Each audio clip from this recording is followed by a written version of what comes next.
Welcome to Chisholm Trail 61. Today we're going to be going on a flight. We're going to be flying. This is our pilot on the right. That's my youngest son, Justin.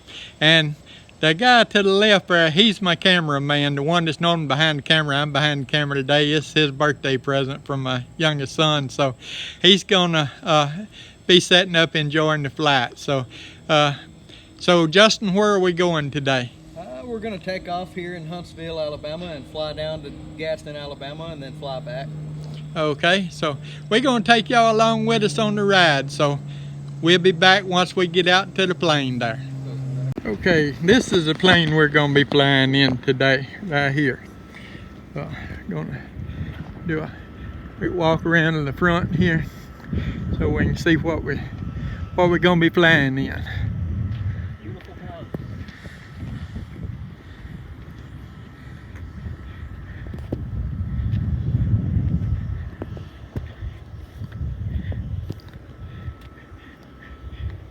What kind of plane is this? This is a Cessna C172. A Cessna C172. Yep. Skyhawk. Skyhawk. Yep. It's got a Lycoming engine in it. It's 160 horsepower. Anything over 200 is considered high performance. You got to have a special endorsement for it. It's a horizontal engine, means the pistons are horizontally opposed.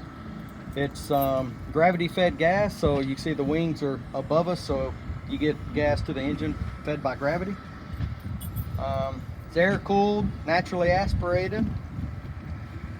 I think that's about it as far as the engine. Got 2 doors, 4-seater. It's got equipment for GPS, IFR.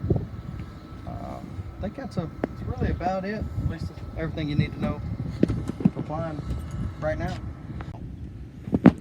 So we're going to check the fuel and the oil, he says. Don't want to get up in the air thinking you have fuel and don't have fuel. That would not be a good thing to have happen. So got a little spot right here to take test from the fuel. So you see that's blue. There's not any water mixed in with it. If there was water mixed in with it, it would sit at the bottom. So now that you see that there's no fuel there, you can come over here, climb back up on top.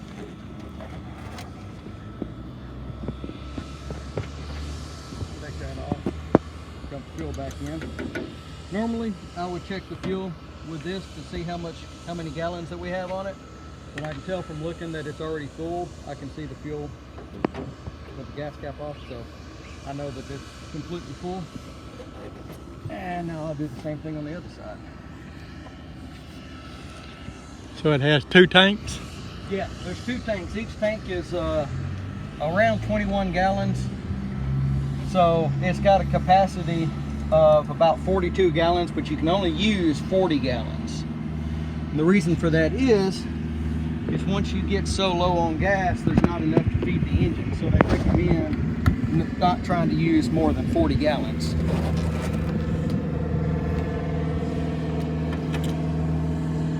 And this one is also full. So gas caps have vents on them to allow air to come in so that tanks don't explode. There's also another vent right here, which sometimes you'll see gas dripping out of. You see gas dripping out, it's not anything bad, it's just a fuel vent. So there's 3 vents on the plane, that one, and then the 2 gas caps are also vents.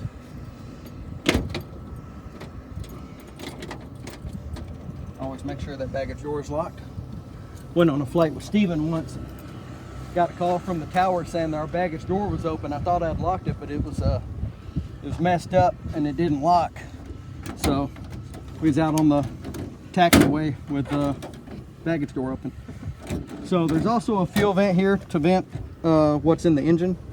You want to press that for 3 seconds. And that's just in case there is water in it, that you let all of that out. Any water that's in there out. And here we'll check our oil. You don't be anywhere from 4.5 to 6 quarts. Looks like we're almost at 5.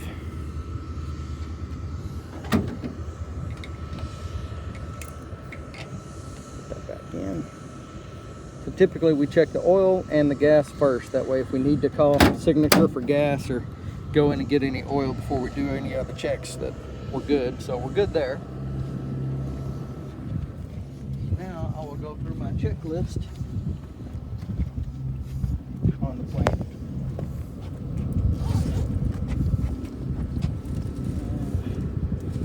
My checklist here.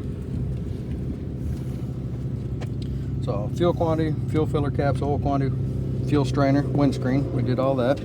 Check the windscreen. Make sure the windshield's not got anything on it. Any cracks or blemishes, which I don't see. Now we're gonna go check the aircraft documents.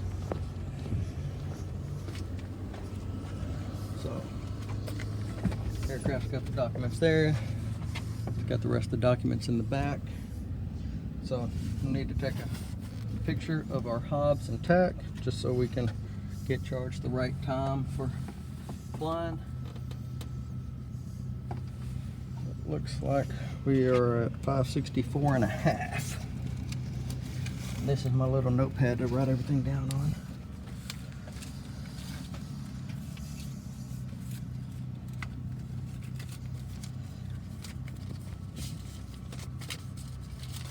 Give me a new notepad here in a while. Pen.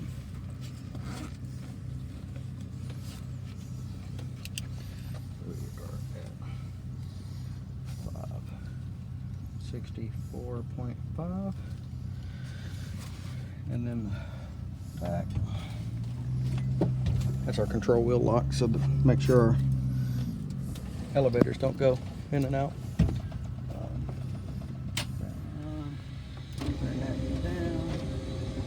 Turn on all of our lights, and our back time is 786.8. Take a picture of that too.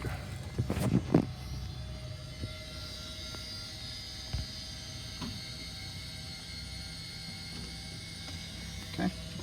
So now I'm going to walk around, check the lights, make sure we have lights.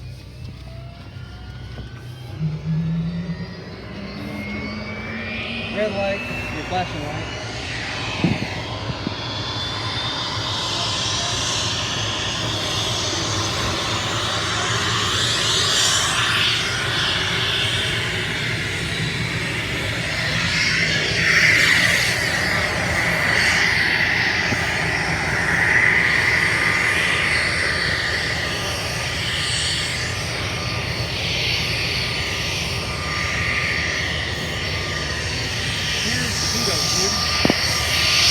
Before you read all your instruments up, it gets really, really hot. So we need to triple cut the net.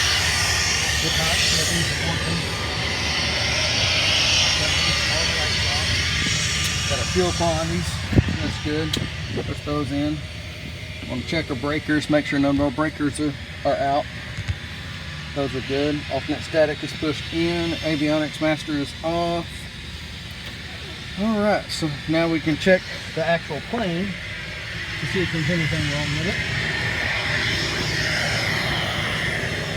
Basically what we're doing here is checking all of the rivets to make sure there's nothing missing, or if that one's not loose, but it looks like it's loose, just to make sure that they're in. It's okay if you got one loose as long as the ones on each side of it is tightened. And we're just walking through, seeing anything there that's messed up. Check the tires, pressure, the brakes. See any wires or anything showing on the tires.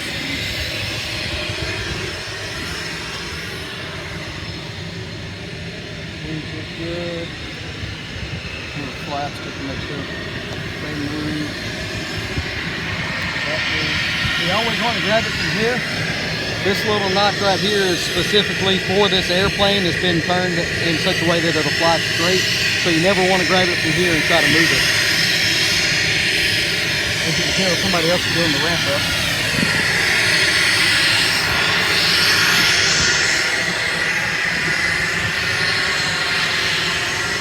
This is our ELT antenna. It's our emergency locator transponder.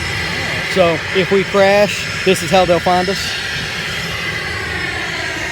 Don't talk about that one too much. I'd rather not crash.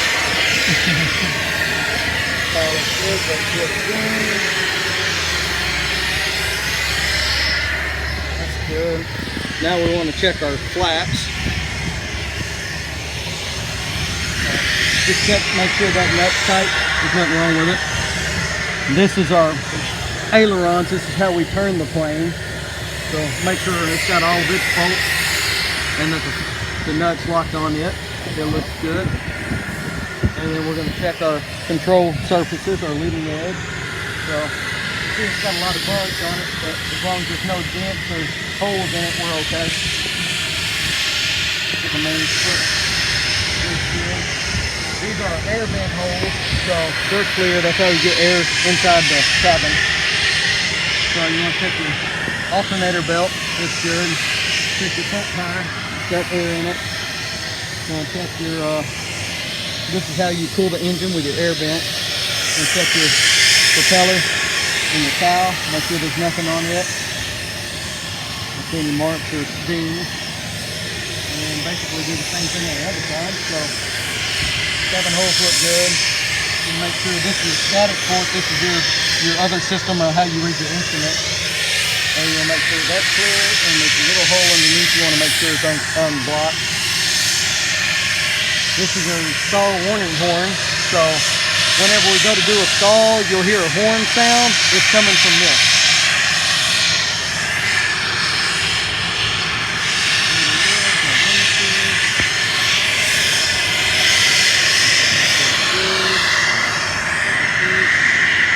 You know, you used to own a tire shop, we balance tires. Right here, they got weights. These 3 pieces right here are weights to keep the wing balance. So there's 3 on this side and 3 on the other side. That's cool. Yeah, that's pretty interesting there, yeah. That's cool. That's good. Alright, so that's pretty much it. I'll go ahead and read the briefing since you ain't got no headphones. So, want our seats adjusted and locked, seat belts are secure. Oh, sorry, that's past the briefing. So you want to put on your seat belts, maintain your shoulder harness and your seat belt when you're taxiing, taking off, or landing. Air vents are on the inside, what I showed you on the outside. So, this is your air vent. This is how you get air to the engine. So if you get hot, you can open it up. You get cold, you can close it. Fire extinguishers. We don't have any fire extinguishers on here, so we get a fire, do other methods. Exits, only the doors. You get in and out through the doors. Want a sterile cockpit. Sterile cockpit just means like when we're taxiing, taking off and landing, we don't want to talk about anything outside of what is dangerous to the plane. If you see another plane or birds that could hit your propeller, then say something. But don't be like, oh, you know, the sky looks cool, or the ground, blah blah blah. So we want a sterile cockpit. That's pretty much it. Got a pre-takeoff briefing, but I'll read that whenever we take off. I guess I can do it now. So basically, if we have an engine failure during takeoff, we're going to throttle to idle, use our brakes as required, retract our flaps, idle cutoff, and turn the ignition off. If we have an engine failure after takeoff with runway remaining, we'll throttle to idle, land straight ahead, and use our brakes as required. If we take off and have an engine failure with no runway remaining, we'll pitch for 65, which is our max glide speed. We'll mixture idle cutoff, we'll turn our fuel off, ignition off, flaps as required. We used our turn our master switch off. We'll unlatch our cabin doors and land straight ahead. And that's pretty much all there is that y'all need to know about. Everything else we can get inside the plane, and I will do from the inside. All right, so in order to fly, obviously you have to have a pilot's license, which this is my student pilot license, which I'm a pilot now, so you see I can't really use it. They've clipped it out, so it's not any good anymore. I have the tag or the paper for my pilot's license, which I'm waiting on my hard copy to come in, but I have my actual airman certificate there. And then I did a weight and balance to check the plane. So this was our fuel capacity, mine and Jamie's weight, and then your weight. We got nothing in the baggage area, so those are zeros. So I calculated out our moment arms. So our moment right now, we are in the center of gravity limits right there. And then as we use fuel, we'll drop straight down to right above that T, little dot I made above the T, and you can see that right there. So we lost a 0.1 in our arm, lost about 90 pounds in weight, which equals about 4,000 moment inertia. So we're within our center of gravity limit, so we're good there. So as I was saying, in order to fly, a pilot has to have three things. They have to have their license. They have to have, for a private pilot, you have to have a third-class medical, which as you can see here, I got my third-class medical. And you have to have a government-issued photo ID, which I have my driver's license on me. Yeah, we won't. Yeah, show that. So, so I have everything needed to fly, and there goes my instructor. Looks like he's about to take off and do a flight. So, all right, we can hop in the.